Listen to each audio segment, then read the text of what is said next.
1.4 Métodos. 1.4.1 Definición de método y técnica. De acuerdo al significado etimológico, se entiende por método el camino que se sigue para lograr una meta.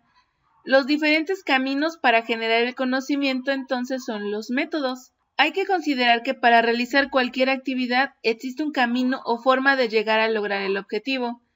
En la actividad cognoscitiva, para satisfacer el deseo de conocer la realidad, el hombre ha creado distintas formas de acercamiento. Los diferentes caminos para generar el conocimiento son los métodos, como la realidad es formal, ideas, propiedades de los números, etc., y factual, como el suelo, la caída de los cuerpos y los compuestos orgánicos, etc. Los objetos de estudio han sido abordados por el hombre a través de distintos métodos. Si el método es la serie de pasos que nos conducen al logro de un objetivo, la técnica entonces es el bastón que la ciencia utiliza para acrecentar el conocimiento. El método es el procedimiento, mientras que la técnica es el instrumento que perfecciona el método. La técnica da como resultado el ahorro de tiempo, dinero y esfuerzo. Uno puede seguir un procedimiento, pero tendrá mejores resultados si utilizamos técnicas que nos permiten llegar con mayor rapidez, menor esfuerzo y menor costo. El método son los pasos para llegar a un objetivo y la técnica son los instrumentos que facilitan la manera de lograrlo. Como ejemplo, si debo recorrer 1 kilómetro, los pasos serían el camino, marcado más o menos cada 100 metros. La técnica sería la forma en la que se llegue, a pie, en burro, en bicicleta, en moto o en carro. El camino sigue siendo el mismo, pero la forma de recorrerlo puede ser más rápida dependiendo del instrumento que se utilice para su recorrido. La técnica conlleva una utilidad o perfeccionamiento. Si ejemplificamos con la elaboración de un pastel, el método es el procedimiento de incorporar cada uno de los ingredientes. La manera de hacer la pasta se puede perfeccionar con el uso de una batidora, dando como resultado economía de esfuerzo, tiempo y mayor rendimiento de los insumos. ¿Podría haber un método sin técnica? El método es una coordinación de actividades para el logro de un objetivo. La técnica facilita la ejecución o aplicación del método. Cada individuo puede tener maneras propias de hacer operativo un método, dependiendo de sus actividades personales. Veamos un ejemplo. Un maestro de arte enseña a tocar un instrumento o a pintar un cuadro. El método lo forman los pasos para realizar la actividad y la técnica incluye los instrumentos de los que se valga y de la habilidad del aprendiz para ejecutar la actividad. En otro caso, un carpintero que pretenda ser un librero tendría los pasos en el corte de la madera, que se realizan a través de un instrumento, el cual podría ser un serrucho manual o una sierra eléctrica. El instrumento manual se llevaría más tiempo y mayor esfuerzo que la sierra eléctrica. La ciencia se construye al aplicar métodos para llegar al conocimiento, se perfecciona con la técnica y a su vez ese nuevo conocimiento se utiliza en la creación de tecnología. Ya que el hombre es perfeccionista por naturaleza, no se conforma con construir el conocimiento, sino que su aplicación lo ha llevado a fabricar tecnología. 1.4.2 Tipos de métodos no científicos, lógicos y científicos. Los métodos no científicos son apreciaciones que le han permitido al hombre explicarse el mundo en que vive. Los métodos lógicos son los que empleamos constantemente y del correcto uso de las premisas que se basen depende la veracidad de las conclusiones a las que se llegue, es decir, hay reglas en el razonamiento. Por otra parte, se denominan métodos científicos. Aunque se dice que solo existe un método científico experimental, se pueden presentar otros métodos que han permitido a las ciencias sociales adquirir conocimiento. A continuación veremos algunos tipos de métodos según su clasificación, no científica, lógica o científica. Los métodos no científicos. El primero de ellos, la intuición. Son proposiciones evidentes por sí mismas consideradas como obviamente verdaderas, y la comprensión de su significado va acompañada de una incontrovertible convicción de verdad. Otro ejemplo es la autoridad. El método consiste en acudir a fuentes respetadas para sustentar las opiniones defendidas. Otro caso es la tenacidad. El hábito hace que sigamos creyendo en una proposición porque siempre hemos creído en ella. Cerramos nuestra mente a toda posibilidad de cuestionamiento o elemento de juicio que la contradiga. Estos tres métodos son inflexibles, no aceptan que nos pueden conducir a errores. Los métodos lógicos son considerados como métodos generales, ya que pueden ser empleados por todas las ciencias. Su base es el razonamiento, entendido como el encadenamiento de juicios en el que uno es consecuencia de otro o de otros. Los juicios proposicionales pueden ser individuales o generales. Ejemplo es la proposición individual, Juan es hombre, y luego la proposición general, todos los hombres son mortales. Por otro lado, las afirmativas o negativas, tenemos una proposición afirmativa general, todos los hombres son mortales. La proposición negativa individual, el sol no se mueve, y una proposición negativa general, ningún hombre es mortal. Los métodos lógicos son la inducción, deducción, analogía, análisis y síntesis. En el caso de inducción es la forma de razonamiento en la que a partir de premisas particulares se llega a conclusiones generales. Como ejemplo, si un funcionario público recibe una llamada telefónica, siendo solamente 3 las personas que pueden hacerlo por ser las únicas que conocen su número telefónico y 2 de ellas se encuentran imposibilitadas para hacerlo, se concluye que la persona que queda, el residuo, es la que marcó el número. La deducción, por su parte, es la forma de razonamiento en la que a partir de juicios generales se llegan a conclusiones de juicios particulares. Tenemos un ejemplo de deducción. Todos los metales son conductores de electricidad. Luego, el cobre es un metal. Por lo tanto, el cobre es un conductor de electricidad.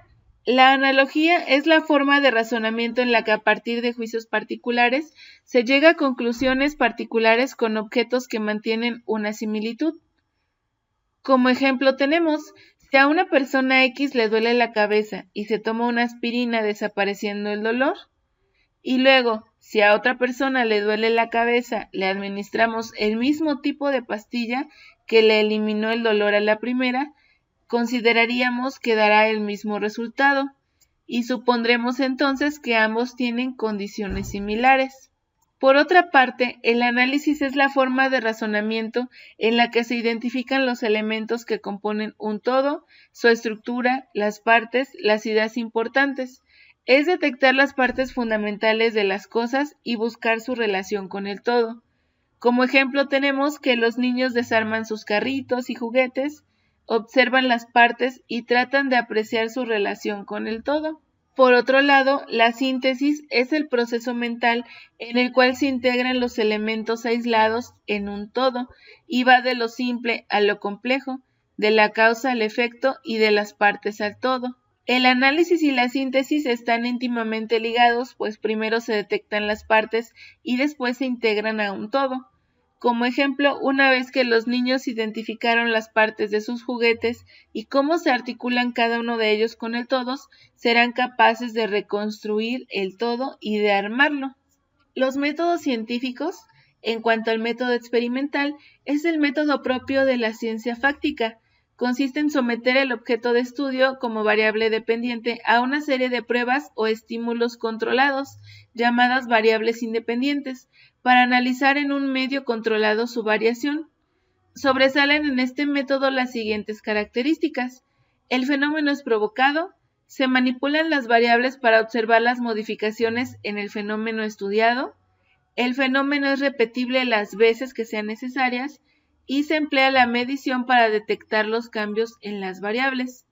Hay que aclarar que la experimentación no es necesariamente en un laboratorio, puede experimentarse también auxiliados por la deducción y posteriormente creando modelos y experimentando en ellos.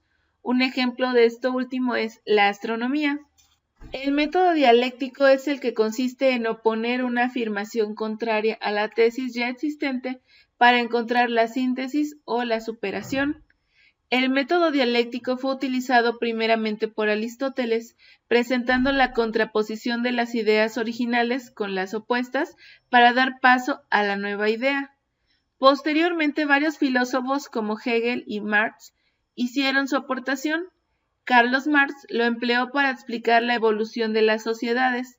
Tomó como base las leyes de la dialéctica en la que se expresa que absolutamente todo tiene una contradicción, la cual provoca la superación y con ello el cambio constante. El método descriptivo comparativo consiste en describir un fenómeno de manera intensiva, compararlo con otras situaciones afines para encontrar por analogía las similitudes y poder, en base a experiencias nuevas, encontrar una causa común y con ello la solución al problema. Este método fue utilizado por los sociólogos para el estudio de diversas sociedades en su búsqueda de las leyes que las rigen.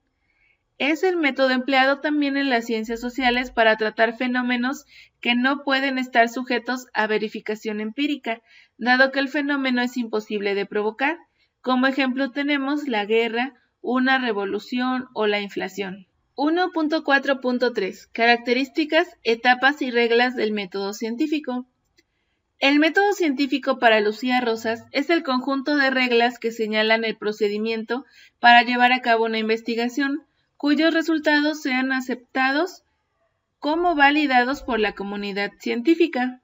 Las características del método científico se pueden resumir de la siguiente forma. 1. Es fáctico. Se ciñe a los hechos y su referencia es empírica. 2. Trasciende los hechos. Descarta, produce y explica nuevos hechos. No se conforman con las apariencias. 3. Se vale de verificación empírica, pues exige una confrontación con la realidad. 4. Es autocorrectivo. Va rechazando o ajustando sus propias conclusiones. 5. Es progresivo. Sus conclusiones no son infalibles y finales. 6. Es general por lo que ignora el hecho aislado. Sus formulaciones son de tipo general. 7. Es didáctico. Permite plantear, discutir y volver a plantear el problema investigado. 8. Es objetivo. Busca la verdad fáctica sin tomar en cuenta valores y creencias del científico. 9. Es racional, pues se basa en la lógica. 10. Es legal. Busca hacer leyes. 11. Es comunicable. Sus resultados se difunden a todo tipo de personas. Y por último, 12. Es sistemático. El nuevo conocimiento se interrelaciona con el ya existente. El método científico tiene una serie de etapas que nos conducen a la investigación y a la búsqueda de la verdad. La primera de ellas es la observación. En esta primera etapa el individuo encuentra dentro de la realidad algún problema, un obstáculo, una experiencia que le cause inconformidad o duda. Y en esta etapa se percibe el problema y se indaga en la realidad todo lo que existe. En segundo lugar, el planteamiento del problema plantea el obstáculo como una pregunta. La siguiente etapa es la hipótesis. El individuo trata de responder a la pregunta o problema. Si en la respuesta a la pregunta existe una relación causa-efecto, se trata de una hipótesis explicativa. Si únicamente se describe el problema en forma afirmativa, la hipótesis adquiere el carácter de supuesto. Cabe aclarar que las conjeturas realizadas es en base a la experiencia del sujeto, al conocimiento de teorías que le permiten explicarse la causa de manera tentativa. Generalmente se afirma que la hipótesis es la solución al problema. La investigación no soluciona problemas, sino que encuentra las causas que lo producen y de ahí la aplicación de los conocimientos en la solución. El planteamiento de la hipótesis es parte del método deductivo. La construcción de la hipótesis implica cimentar un modelo teórico a fin de que las suposiciones tengan un fundamento teórico que dé soporte racional o empírico, y de ser posible las hipótesis deben ser expresadas en un lenguaje matemático, aunque no todas las ciencias permiten hacer esto último. La cuarta etapa es la verificación de la hipótesis. Para comprobar la relación entre variables en la hipótesis planteada, el investigador debe demostrar o probar los hechos observables. Para ello no solo se prueba una hipótesis, sino varias hasta encontrar la causa real del problema o dificultad planteada. Esta etapa es netamente inductiva, ya que el probar una hipótesis una y otra vez nos permite encontrar la causa general que provoca el fenómeno. Es una fase demostrativa de la conexión real entre los resultados adquiridos y la comprobación experimental de los mismos. La quinta y última etapa es la elaboración de conclusiones. Una vez probada la hipótesis, se elabora una conclusión Al comparar las predicciones o suposiciones con los resultados, estos pueden confirmar la hipótesis o rechazarla en caso de no haber obtenido el resultado esperado, lo que implicaría un reajuste en el modelo teórico o en los procedimientos empíricos empleados. El quehacer científico se basa en reglas que conducen la actividad del investigador. El primero es formular el problema con toda precisión y al principio. Si es muy general, se vuelve casi filosófico. 2. Basarse en conjeturas bien fundamentadas, es decir, basada en un cuerpo teórico de conocimientos. 3. Someter las hipótesis a contrastación dura, no laxa. Significa este enunciado que las hipótesis deben ser probadas y aceptar las evidencias no de manera definitiva. 4. No declarar como verdadera una hipótesis satisfactoriamente confirmada, pues se debe considerar como parcialmente verdadera en el mejor de los casos. Y número 5. Preguntarse por qué la respuesta es así y no de otra manera. El investigador no debe limitarse a generalizaciones adaptadas a los datos, sino que debe buscar explicaciones más consistentes.